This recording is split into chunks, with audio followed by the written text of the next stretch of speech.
সকালের তাড়াহুড়োয় কি প্রত্যেক দিন নাস্তা বানানো যায় তা নিয়ে আমরা সবাই চিন্তায় থাকি। তাই আজ আমি আপনাদের জন্য নিয়ে এসেছি খুবই সহজভাবে অল্প একটু চিকেন, ডিম আর ময়দা দিয়ে কিভাবে ঝটপট নাস্তাগুলো বানানো যায়। আসসালামু আলাইকুম বন্ধুরা, কিচেন বাঙালিয়ানা চ্যানেলে আপনাদের সবাইকে স্বাগত জানাই। চলুন তাহলে কিভাবে নাস্তাগুলো বানিয়ে নিচ্ছি ঝটপট দেখে নিই। সবার প্রথমে একটা মিক্সিং বোলের মধ্যে 1.5 কাপ পরিমাণ ময়দা নিয়ে নিচ্ছি। আপনারা চাইলে ময়দার পরিবর্তে আটাও ব্যবহার করতে পারেন। এবার এখানে দিয়ে দিচ্ছি হাফ টেবিল চামচ মতো লবণ আর 1 টেবিল চামচ মতো চিনি, আর তার সাথে ময়ানের জন্য 1 টেবিল চামচ মতো সয়াবিন তেল দিয়ে দিচ্ছি। আপনারা চাইলে তেলের পরিবর্তে ঘিও ব্যবহার করতে পারেন। এবার ময়দার সঙ্গে সব কিছু উপকরণ ভালোভাবে মিশিয়ে নিতে হবে। তো খুব ভালো করে কিছুক্ষণ মিশিয়ে নেওয়ার পর দেখুন এইভাবে মুঠো করলে কিন্তু খুব সুন্দর দলা পাকিয়ে আসছে। তো ময়দাটা কিন্তু আমাদের খুব সুন্দর করে মাখিয়ে নেওয়া হয়ে গেছে। এবার বারে বারে অল্প অল্প করে পানি দিয়ে ডোটা মেখে নেব। প্রথমে অল্প করে পানি দিয়ে একটু করে মেখে নিচ্ছি, তারপর আবারও অল্প করে পানি দিয়ে ডোটাকে খুব ভালো করে মেখে নেব। প্রথমেই একেবারে পানি দিয়ে দিলে কিন্তু ডোটা অনেকটাই নরম হয়ে যাবে, তাই বারে বারে অল্প অল্প করে পানি দিয়ে ডোটা মেখে নেওয়াই ভালো। ডোটা কিন্তু খুব বেশি নরমও হবে না, আবার অনেকটা শক্তও হবে না।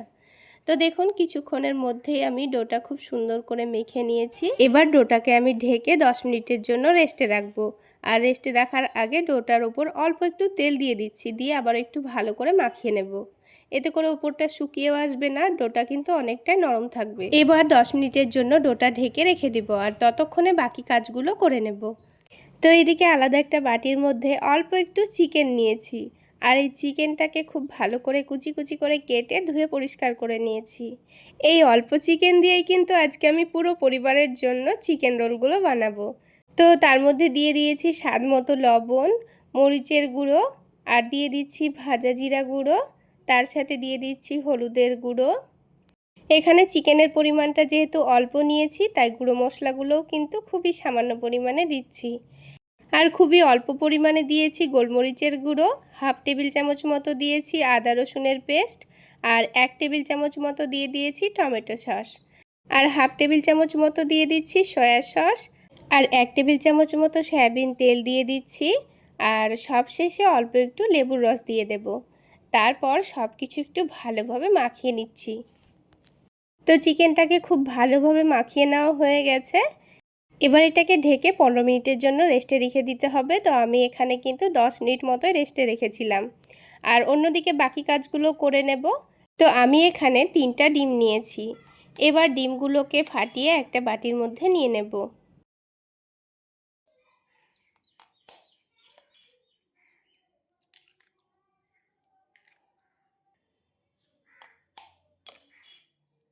তো 3টা ডিমই কিন্তু ভাঙা হয়ে গেছে। এখন এর মধ্যে দিয়ে দিচ্ছি কিছু গুঁড়ো মশলা।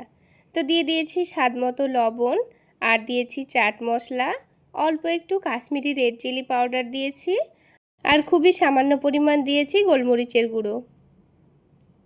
এবার সব কিছু ভালোভাবে ফেটিয়ে নেব। তো আমি কাঁটা চামচের সাহায্যে সব কিছু ভালোভাবে ফেটিয়ে নিচ্ছি। তো ভালোভাবে ফেটিয়ে নিতে হবে যেন গুঁড়ো মশলাগুলো ডিমের সঙ্গে খুব ভালোভাবে মিশে যায়।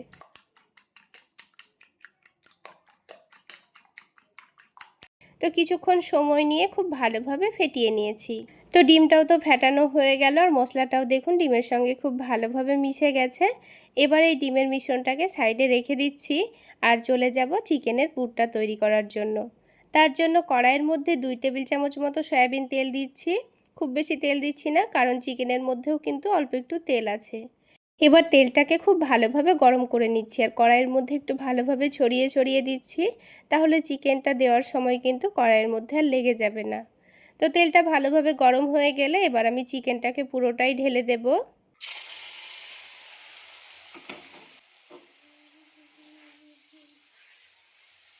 এবার চিকেনটাকে কিছুক্ষণের জন্য অনবরত নাড়াচাড়া করে এইভাবে ভেজে নিতে হবে। তো 4 থেকে 5 মিনিট সময় নিয়ে চিকেনটাকে খুব ভালো করে নাড়াচাড়া করে ভেজে নিয়েছি। এখন যে বাটিটাতে চিকেন রেখেছিলাম সেই বাটিটা ধুয়ে অল্প করে একটু পানি দিয়ে দিয়েছি। এবার ঢাকনা দিয়ে ঢেকে গ্যাসের ফ্লেমটা লোতে করে দিয়ে 3 মিনিট মতো রান্না করে নেব। 3 মিনিট পর দেখুন চিকেনের মধ্যে কিন্তু অল্প একটু পানি রয়ে গেছে। তো গ্যাসের ফ্লেমটা একটু বাড়িয়ে দিয়েছি। তারপর আবারও অনবরত নাড়াচাড়া করে নেব, যতক্ষণ না পর্যন্ত চিকেনের পানিটা ভালোভাবে শুকিয়ে যাচ্ছে আর চিকেনটা খুব সুন্দর কষানো হচ্ছে।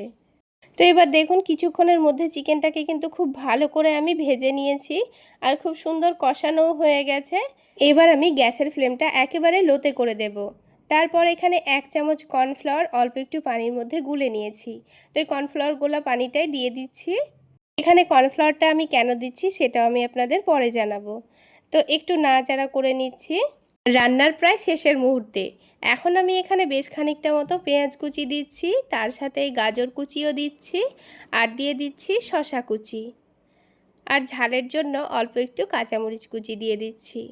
তো এখানে গাজর শসা পেঁয়াজ দেওয়ার জন্যই কিন্তু আমি অল্প একটু কর্নফ্লাওয়ার দিয়েছিলাম, তাহলে এগুলো খুব সুন্দর আঠালো হয়ে চিকেনের সঙ্গে মিশে যাবে।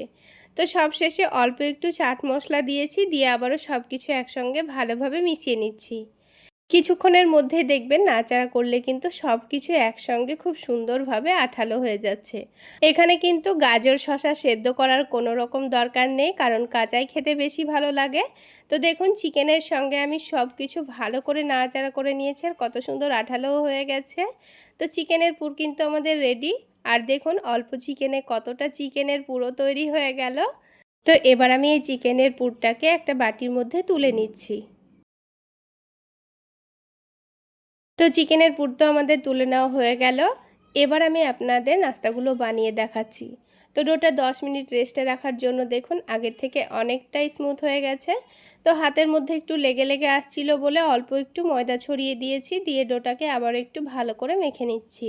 তাহলে এটা আর হাতের মধ্যে লেগেও আসবে না, খুব সুন্দরভাবে মেখে নেওয়া হবে। তারপর এই ডোটা থেকে আমি কয়েকটা লেচি কেটে নিচ্ছি। যত বড় করে আপনারা নাস্তাগুলো বানাতে চাচ্ছেন সেই অনুযায়ী লেচিগুলো কেটে নেবেন। এবার একটা একটা করে রুটিগুলো বেলে নিতে হবে। তো সেই জন্য অল্প একটু ময়দা ছড়িয়ে দিয়ে আমি রুটিটা বেলে নিচ্ছি আর একটু বড় করে পাতলা করে রুটিটা বেলে নেব। তো দেখুন রুটিটা কিন্তু বেলে নেওয়া হয়ে গেছে। এবার এটাকে হালকা গরম প্যানের মধ্যে দিয়ে দিচ্ছি। কোনো রকম তেল ছাড়া প্রথমে একটু উল্টে পাল্টে সেঁকে নিতে হবে। তো একদিকটা হালকা সেঁকে নেওয়া হয়ে গেছে, তারপর আমি উল্টে দিয়েছি। অপর দিকটাও হালকা সেঁকে নেব। এবার রুটিটা তুলে নিয়ে প্যানের মধ্যে অল্প একটু তেল দিয়ে দেব। তারপর যখন তেলটা হালকা গরম হয়ে যাবে, তেলটাকে প্যানের চারিদিকে একটু ভালোভাবে দুলিয়ে দিয়েছি। এবার যে ডিমের মিশ্রণটা আমি তৈরি করে রেখেছিলাম, এখান থেকে অল্প একটু ডিমের মিশ্রণ নিয়ে প্যানের চারিদিকে ভালোভাবে ছড়িয়ে দেব। আর ডিমটা গোল করে ছড়িয়ে দেওয়ার পর কাঁচা থাকা অবস্থায় কিন্তু রুটিটাকে এই ডিমের ওপর দিয়ে দিতে হবে, যেন ডিমের সঙ্গে রুটিটা খুব ভালোভাবে সেটে যায়। আর ডিমটা যদি শুকিয়ে যায় তাহলে কিন্তু রুটিটা এই ডিমের ওপর সেট হবে না। তো ডিমটা যখন খুব ভালোভাবে ভাজা হয়ে গেছে তখন আমি রুটিটাকে উল্টে দিয়েছি। আর অপর দিকটাও যেন একটু ক্রিস্পি হয়ে ভাজা হয়, খুব সুন্দর কালার আসে, সেই জন্য আবারও হাফ টেবিল চামচ মতো তেল দিয়ে দিয়েছি। তারপর দুই দিকটা খুব সুন্দর করে উল্টে পাল্টে ভেজে নিচ্ছি। তো পরোটাটা কিন্তু খুব সুন্দর ভাজা হয়ে গেছে। এবার যে দিকটায় ডিম ছিল সেই দিকটাতে আমি 2 টেবিল চামচ মতো টমেটো সস রুটির চারিদিকে খুব ভালোভাবে মাখিয়ে নেব। তো একটা চামচের সাহায্যে রুটির চারিদিকে দেখুন খুব সুন্দর করে মাখিয়ে নিয়েছি। এবার যে চিকেনের পুরটা আমি বানিয়ে রেখেছিলাম, এই পুরটা কিন্তু অনেকটা ঠান্ডাও হয়ে গেছে। এবার এখান থেকে 2 চামচ মতো চিকেনের পুর নিয়ে এই পরোটার এক সাইডে লম্বা করে রেখে দেব। ঠিক যেভাবে পাটিসাপটা পিঠার জন্য এক সাইডে আমরা পিঠার পুরটা দিয়ে রাখি, ঠিক সেইভাবেই দিয়ে দেব। তারপর এটাকে খুব সুন্দর করে রোল করে নেব। তো আমি রোলটা প্যানের মধ্যেই করে নিচ্ছি। আপনারা চাইলে পরোটাটা সেঁকে তুলে নেওয়ার পর টমেটো সস মাখিয়ে এক সাইডে চিকেনের পুরটা দিয়ে হাত দিয়ে খুব সুন্দর করে রোলটা করে নিতে পারেন। তো আপনাদের কাছে যেটা সুবিধা মনে হয় সেটা করতে পারেন, সেটাতেও কিন্তু খুব সুন্দর বানানো যাবে। তো দেখুন খুব অল্প সময়ের মধ্যে খুব সহজেই চিকেনের পুরটা দিয়ে আমি রোলটা বানিয়ে নিয়েছি। তো একটা রোল কিন্তু আমাদের তৈরি করা হয়ে গেল। ঠিক একইভাবে আমি সবগুলো রোল তৈরি করে নিয়েছি। তাহলে বন্ধুরা আজকের এই শর্টকাট পদ্ধতিতে চিকেন রোল রেসিপিটা আপনাদের কেমন লাগলো অবশ্যই কমেন্ট করে জানাবেন। আর ভালো লাগলে একটা লাইক শেয়ার করে দেবেন। আর আমার এই সহজ রেসিপিগুলো যদি ইউটিউব চ্যানেল থেকে দেখে থাকেন চ্যানেলটি সাবস্ক্রাইব করে দেবেন। আর ফেসবুক পেজ থেকে দেখে থাকলে পেজটি ফলো করে দেবেন। সত্যি বলছি বন্ধুরা, এই রোলটা খেতে এতটা দুর্দান্ত টেস্টের হয়, একবার বানিয়ে খেলে আবার বানাতে ইচ্ছে করবে। তাহলে বন্ধুরা আজকে এই পর্যন্তই। সকলে অনেক বেশি ভালো থাকবেন, সুস্থ থাকবেন।